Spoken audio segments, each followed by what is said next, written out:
Hi, let me ask you. You ever press your face against a window when you're stalking only to realize you're wearing the wrong hoodie? Or have you ever hosted a get-together at the swamp? I mean a real swamp, not the DC swamp. And your outfit just seems to make the wrong statement? Well, then come on down to Fetterman's Big and Tall and Creepy, where you'll find everything big and tall and creepy for any occasion. What do I look for in a senator? I don't know. Someone who doesn't look like he was struck by lightning? A guy who doesn't look like he lives in a van by the river? Yeah, I don't think he's Senate material, but he is Halloween lawn ornament material.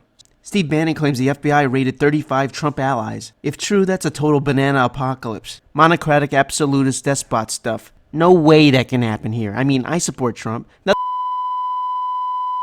No, you see, I was just kidding with that. See? Nothing's happened. Well, you know the Democrats' slogan, if you can't beat them, arrest them. Quick word, everybody. Guess what I need?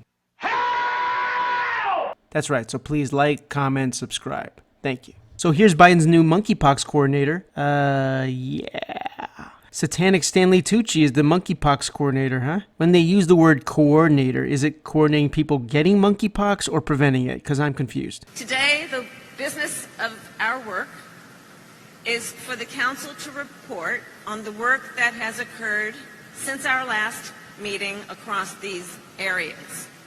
We will today also discuss the work yet ahead, the work we must still do. Kamala speechwriter wanted. Must be able to repeat the same word even though another word would be needed to avoid word redundancy. Ability to repeat the same word as if it was a new interesting word is required. If you have that kind of limited word scope, you can assist in Kamala's own word formations. The Queen of England has died, and of course there are those who consider her a symbol of white supremacy and somehow patriarchy. And I respectfully say that those people can get the out! I'm not into the royals, but she was apolitical and didn't suffer from gratuitous look-at-me-ism.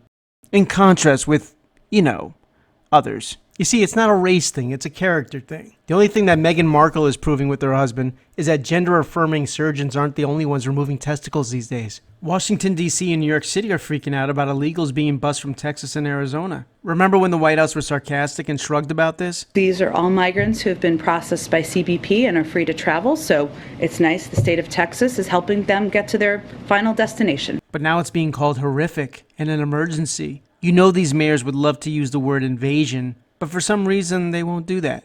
As I consider it an invasion, you and I have a difference of opinion. I'm waiting for New York City and D.C. to sue Texas. If they did, it would be awesome. I hope they take it all the way to the Supreme Court, only to then have it thrown out for standing. See how they like it. They say the road to hell is paved with good intentions, but when it comes to leftists, I've come around to the belief that, their intentions pretty much suck too. We're in a recession, but thank goodness the media redefined us out of it. Whew, that was close. Now, we're in a recession, but the Dems in the media are recession deniers. AOC took a break from her doomsday countdown to give an interview with GQ. Couple of interesting quotes. It's really important for people to feel like their elected officials give a shit about them. Not from on high, but from the same level. Now, excuse me, there's cameras.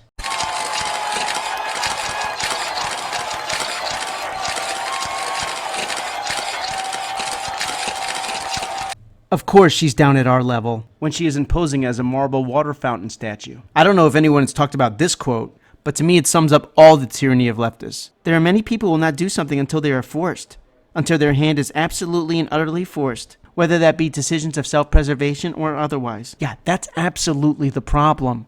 Maybe there are some people who won't do something until they're forced. And if you find that frustrating, well, get the out! Who says you have the right to do the forcing? The ones doing the forcing, those are the ones who should be subjected to grueling cross-examination. And if they're just forcing people because they say so, they should be regarded as the bad guys. Force is all we're seeing. California now forbids new gas car sales in 2035. Nauseating insanity. It's just as scammy and scummy as the COVID panickers forcing shots, lockdowns, showing utter contempt for regular people's quality of life. Did Californians actually vote on this? No, the rule was issued by the California Air Resources Board. As we're told, the rule will force automakers, there's that word again, to speed production of cleaner vehicles. Meanwhile, the net effect will be rolling blackouts for an electrical grid that isn't ready. So essentially, California is adopting the energy policy of North Korea and Afghanistan. You see, because there's no power. Has anyone documented the risks and dangers of rolling blackouts? Because it sure sounds a little unsafe to me. But California's going to save the planet from relying on gas-powered cars to go to gas-powered backup generators.